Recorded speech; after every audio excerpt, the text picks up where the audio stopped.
Hello, നല്ല നമസ്കാരം.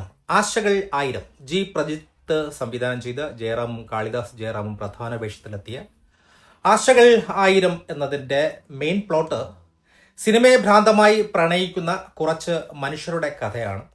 അജീഷ് സിനിമയിൽ നടനാകാൻ ആഗ്രഹിച്ചു നടക്കുന്ന ഒരു യുവാവാണ്. എന്നാൽ അവൻ്റെ അച്ഛൻ ഹരിഹരൻ ഒരു സാധാരണ മെഡിക്കൽ റെപ്പാണ്.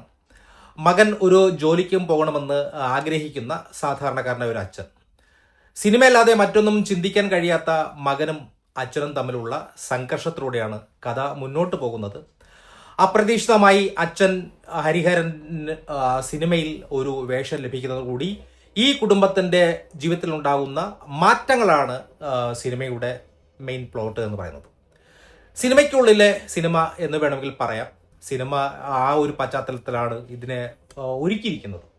സിനിമാ മോഹവുമായി നടക്കുന്ന ലക്ഷക്കണക്കിന് യുവാക്കളുടെയും അവരുടെ പ്രാരാബ്ദങ്ങളെയും പ്രതിഫലിപ്പിക്കുന്ന അല്ലെങ്കിൽ അജീഷ് എന്ന കഥാപാത്രം 90s ജയറാം സിനിമകളിലെ ഓർമ്മിപ്പിക്കുന്ന ആ വിധത്തിലുള്ള ഒരു മേക്കിംഗ് അല്ലെങ്കിൽ ഒരു മിഡിൽ ക്ലാസ് ഫാമിലി പശ്ചാത്തലത്തിലാണ് കഥ മുന്നോട്ട് പോകുന്നത് അല്ലെങ്കിൽ കഥ വികസിക്കുന്നത്. ഇതിൻ്റെ പെർഫോമൻസ് നോക്കുമ്പോൾ ജയറാം ഒരു ഇടവേളയ്ക്ക് ശേഷം മലയാളത്തിലേക്ക് സജീവമാകാൻ വേണ്ടിയുള്ള ഒരു ശ്രമം നടത്തുന്നു എന്നുള്ളതാണ്. തൻ്റെ പ്രായത്തിന് യോജിച്ച അച്ഛൻ വേഷം അദ്ദേഹം മനോഹരമായി കൈകാര്യം ചെയ്തു. ഹ്യൂമറും അതോടൊപ്പം തന്നെ സെൻറ്റിമെൻസും വളരെ മികച്ച രീതിയിൽ അദ്ദേഹം കാഴ്ചവെച്ചു എന്ന് തന്നെ പറയാം. കാളിദാസ് എന്ന് പറയുമ്പോൾ മകൻ്റെ വേഷത്തിൽ കാളിദാസൻ ഒരു നീറ്റായിട്ട് അഭിനയിച്ചുവെങ്കിലും പക്ഷേ വൈകാരികമായ രംഗങ്ങളിൽ അദ്ദേഹം ജയറാമിനോടൊപ്പം നിൽക്കുന്നില്ല എന്നുള്ളതാണ്. പിന്നെ ഷറഫുദ്ദീൻ എന്ന് പറയുമ്പോൾ ഒരു എക്സ്ട്രാ ഫാക്ടറായിരുന്നു ഈ സിനിമയിൽ. ഒരു സൂപ്പർ സ്റ്റാർ കഥാപാത്രമായി അദ്ദേഹം സിനിമയുടെ ഗതിയെ തന്നെ മൊത്തത്തിൽ മാറ്റി എന്നുള്ളതാണ്. പിന്നെ ജി പ്രജിത്ത് ഒരു ഫീൽ ഗുഡ് പാറ്റേണിലാണ് സിനിമ ഒരുക്കിയിരിക്കുന്നത്. വിനീത് ശ്രീനിവാസൻ, ജൂഡ് ആൻ്റണി അങ്ങനെയുള്ളവരുടെയൊക്കെ ആ ഒരു ശൈലിയിലാണ് സിനിമ ഉണ്ടാക്കാൻ ശ്രമിച്ചത്. പിന്നെ ഒരു പക്ഷേ ജയറാമിൻ്റെയും കാളിദാസിൻ്റെയും കോംബോ യഥാർത്ഥ ജീവിതത്തോട് വളരെയധികം വളരെ സിമിലറായിട്ട് തോന്നുന്ന രീതിയിലാണ് അവരുടെ പെർഫോമൻസുകൾ ചെയ്തിട്ടുള്ളത്. പിന്നെ ജയറാമിൻ്റെ പഴയ സിനിമകളിലെ ഡയലോഗുകളും അതോടൊപ്പം തന്നെ പപ്പ എക്സ്പ്രഷൻ പോലുള്ള ട്രോളുകളും സിനിമയിൽ രസകരമായി ഉപയോഗിച്ചിട്ടുണ്ട് എന്നുള്ളതാണ്. പിന്നെ ഒരു ഫാമിലി ക്ലീൻ എൻ്റർടൈൻ ആയിട്ട് ഈ സിനിമയെ വേണമെങ്കിൽ വിലയിരുത്താം. വളരെ സമാധാനമായി നമുക്ക് ഫാമിലിയോടൊപ്പം പോയിരുന്ന് കാണാൻ പറ്റുന്ന ഒരു സാധനം. പിന്നെ ഇതിൻ്റെ കീ മൂമെൻ്റ് എന്ന് പറയുമ്പോൾ ഷറഫ് കടന്നു വരുമ്പോൾ എന്ന ഭാഗങ്ങൾ സിനിമയ്ക്ക് കൂടുതൽ എൻഗേജ്ഡ് ആക്കാനും ഒരു ഉന്മേഷം ഉണ്ടാക്കാനും നോക്കിയിട്ടുണ്ട്, ശ്രമിച്ചിട്ടുണ്ട്. ഷറഫുദ്ദീനും ജയറാമും തമ്മിലുള്ള ആ ഒരു കുറേ പെർഫോമൻസ് രംഗങ്ങൾ വളരെ ഗംഭീരമായി. പിന്നെ വൈകാരികമായിട്ട് മകൻ അച്ഛൻ ആ ഒരു ഇമ്പോർട്ടൻ്റ് ആയിട്ടുള്ള ഒരു സാധനം വളരെ ഗംഭീരമാക്കാൻ ശ്രമിച്ചിട്ടുണ്ട്. പിന്നെ ഇതിൻ്റെ ടെക്നിക്കൽ സൈഡ് നോക്കുമ്പോൾ സ്വരൂപ് ഫിലിപ്പിൻ്റെ ദൃശ്യങ്ങൾ സിനിമയുടെ മൂഡിന് അനുയോജ്യമായ രീതിയിൽ ഗംഭീരമാക്കാൻ ശ്രമിച്ചിട്ടുണ്ട്. അതോടൊപ്പം തന്നെ സനൽ ദേവ് ഒരുക്കിയ സംഗീതവും പഴയ പാട്ടുകളുടെ റീമേക്കും വളരെ ഗംഭീരമാക്കാൻ ശ്രമിച്ചിട്ടുണ്ട്. പിന്നെ ജൂഡ് ആൻ്റണി ജോസഫാണ് അരവിന്ദ് രാജേന്ദ്രൻ ചേർന്നിട്ടാണ് ഇതിനെ തിരക്കഥ ഒരുക്കുന്നത്. ഇതിൻ്റെ ക്രിറ്റിസിസം നോക്കുമ്പോൾ തിരക്കഥയിലെ ആ ഒരു ക്രെഡിബിലിറ്റി ഉണ്ടല്ലോ, സിനിമയുടെ ഏറ്റവും വലിയ പോരായ്മ കഥയുടെ ഒരു ഘടനയാണ്. കഥ എങ്ങോട്ടാണ് പോകുന്നത് എന്ന് അടുത്ത രംഗം എന്തായിരിക്കുമെന്നും ശരിക്കും പറഞ്ഞു കഴിഞ്ഞാൽ കണ്ടുകൊണ്ടിരിക്കുന്നവന് പെട്ടെന്ന് ഊഹിക്കാൻ പറ്റുന്ന രീതിയിലാണ് സിനിമയുടെ ഒരു സ്റ്റൈല്.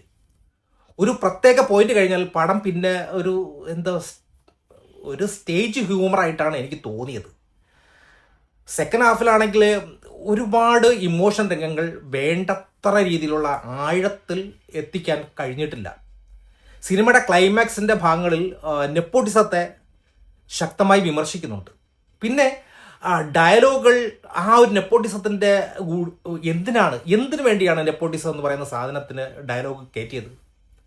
യഥാർത്ഥ ജീവിതത്തിൽ ഒരു സൂപ്പർ സ്റ്റാറിൻ്റെ മകൻ അച്ഛനോടൊപ്പം അഭിനയിക്കുന്ന സിനിമയിൽ തന്നെ നെപ്പോട്ടിസത്തിനെതിരെ സംസാരിക്കുന്നത് ന്യായമാണോ? അത് ഒരൊറ്റ ചോദ്യമേ ഞാൻ ചോദിക്കുന്നുള്ളൂ. അത് ന്യായമാണോ? കയറി കിട്ടാൻ വേണ്ടി മാത്രമായിട്ട് അങ്ങനെ ഒരു സാധനം തിരികെ കയറ്റുന്നതിൽ വല്ല കാര്യമുള്ളതാണോ? എന്തിനു വേണ്ടിയാണ്? ഒരുപക്ഷെ ഇതിൻ്റെ തിരക്കഥകൃത്ത് ജൂഡാൻ്റണിക്ക് പിന്നെ ഹാലിളകിയിട്ടാണോ അദ്ദേഹം ഇതിനൊക്കെ ഈ രീതിയിൽ ഇങ്ങനെ പ്രതികരിച്ചതെന്ന് എനിക്ക് ഒരു പിടിയും കിട്ടുന്നില്ല. ക്ലൈമാക്സിൽ പറഞ്ഞതുപോലെ തന്നെ എനിക്കും പറയാനുള്ളത്, ഒരുത്തൻ്റെയും തന്തയുടെ വകയല്ല മലയാള സിനിമ, അത്രേ ഉള്ളൂ. പിന്നെ ജയറാമിൻ്റെ അഭിനയത്തെക്കുറിച്ച് കൂടി പറയണം. ജയറാമിൻ്റെയും കാളിദാസിൻ്റെ അഭിനയത്തിൽ നോക്കുമ്പോൾ ജയറാമിനോടൊപ്പം നിൽക്കാൻ ഒരിക്കലും പിന്നെ കാളിദാസൻ പലയിടത്തും എത്തുന്നില്ല എന്നുള്ളതാണ്.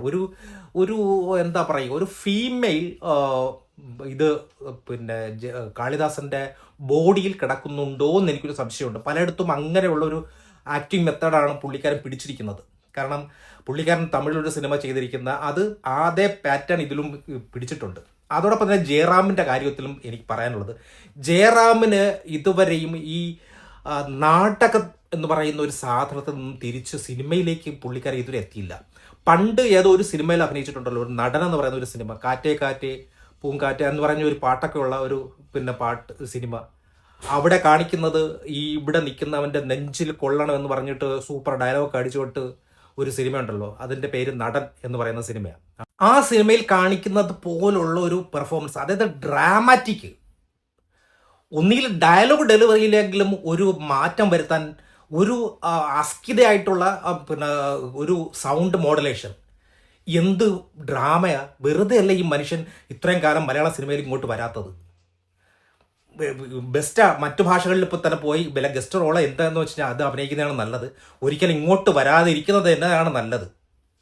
അത് തന്നെ എനിക്ക് ഇതിലെ ഡയലോഗ് തന്നെ എനിക്കും പറയാനുള്ളത്, മലയാള സിനിമ ഒരുത്തന്നെ തന്തയുടെ വകയല്ല, അത്രയേ ഉള്ളൂ. പക്ഷേ ഇങ്ങനെ മനുഷ്യനെ വെറുപ്പിക്കരുത് എന്ന് മാത്രമേ പറയാനുള്ളൂ. ഓക്കെ. പിന്നെ ഒരുപാട് സിനിമകളുടെ റെഫറൻസുകളും പിന്നെ പഴയ പാട്ടുകളുടെ ഇതായിട്ടുള്ള കുറേ സാധനങ്ങൾ പറ്റുന്നുണ്ട്.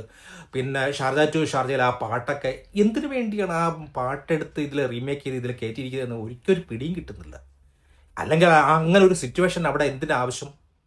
അതോടൊപ്പം തന്നെ ജയറാമിൻ്റെ ഒരു ആക്ടിങ് ഉണ്ട്. ഒരു കൊച്ചുകുട്ടിയെ ഇരുത്തി കൊച്ചുകുട്ടിയെ പിടിച്ച് നിർത്തിയിട്ട് ഒരു നാടകം കളിക്കുന്ന കളിപ്പ് കണ്ടു കഴിഞ്ഞാൽ എൻ്റെ ഈശ്വര, എന്തൊരു വെറുപ്പിക്കൽസാണോ!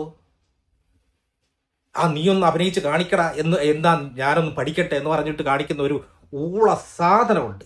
എൻ്റെ അമ്മച്ചി, അതിനൊരു ഊള മ്യൂസിക്കും ബാക്ക്ഗ്രൗണ്ട് സ്കോർ ഇട്ട് അതിന് ആ സീനിന്, എന്നിട്ടാണെങ്കിൽ ഡ്രാമ കളിച്ച് വെറുപ്പിച്ച് ആ സീനും.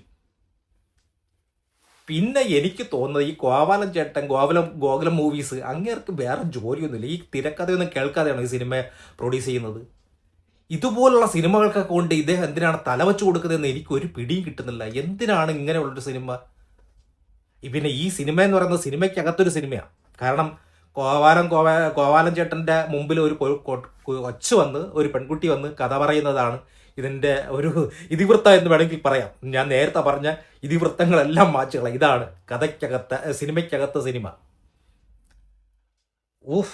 ആവർത്തന നടൻ എന്ന് പിന്നെ ജയറാമിനെ നോക്കി പറയാൻ തോന്നുന്നത് ഇങ്ങനെയാണ്. അദ്ദേഹത്തിൻ്റെ കയ്യിൽ കുറച്ച് സ്റ്റോക്കുകളുണ്ട്. ആ സ്റ്റോക്ക് അല്ലാതെ അദ്ദേഹം പുതിയതായിട്ട് ഒന്നും ഡെവലപ്പ് ചെയ്യുന്നില്ല എന്നുള്ളതാണ്. ആക്ടിങ്ങിൻ്റെ കാര്യത്തിൽ അദ്ദേഹം ഒന്നും ഡെവലപ്പ് ചെയ്യുന്നില്ല.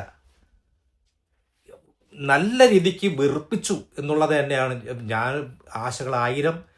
ആശകൾ ബാക്കി വെച്ചിട്ട് പിന്നെ ആശാ ശരത്തിൻ്റെ കാര്യം കൂടി പറയണം. ആശാ ശരത്ത് നല്ല പെർഫോമായിരുന്നു.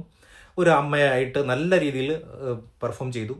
ദാരിദ്ര്യത്തിലും അന്തസ്സായിട്ട് ജീവിക്കണം എന്നൊക്കെ ഉള്ളൊരു നല്ലൊരു അമ്മ ആയിട്ട് പിന്നെ അത് ആശാ ശരത്ത് പെർഫോം ചെയ്തിട്ടുണ്ട്. പക്ഷേ ജയറാമും കാളിദാസും കൂടി പിന്നെ തൊക്കിലിരുന്ന് വെറുപ്പിച്ച്,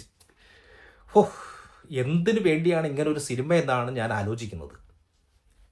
ഇനിയിപ്പോൾ ഈ ജൂഡിനൊക്കെ പ്രാന്തായിട്ടാണോ ഇത് കണക്ക് ഈ അച്ഛനെയും മോനെയും പിന്നെയും കൊണ്ടുവന്ന് പ്രതിഷ്ഠിക്കുന്നതിൻ്റെ അർത്ഥം എന്താണെന്ന് മനസ്സിലാവുന്നില്ല. ആവർത്തന നടൻ, ഇതാണ് എനിക്ക് പറയാനുള്ളത്. ആവർത്തന നടൻ ഇത് കണക്ക് മലയാള സിനിമയിൽ ഇനി വരല്ലേ. വല്ല ഗസ്റ്റ് റോളുകളൊക്കെ വന്ന് ചെയ്തിട്ട് പോകും, അത്രയേ ഉള്ളൂ. ബാക്കി അന്യ ഭാഷകളിലൊക്കെ പോയി എന്ത് കുഴപ്പം വേണമെങ്കിലും ചെയ്തോ, മലയാളികൾ ക്രിറ്റിസിസം ചെയ്യും. വെറുപ്പിക്കല്ലേ പ്ലീസ്. Thank you.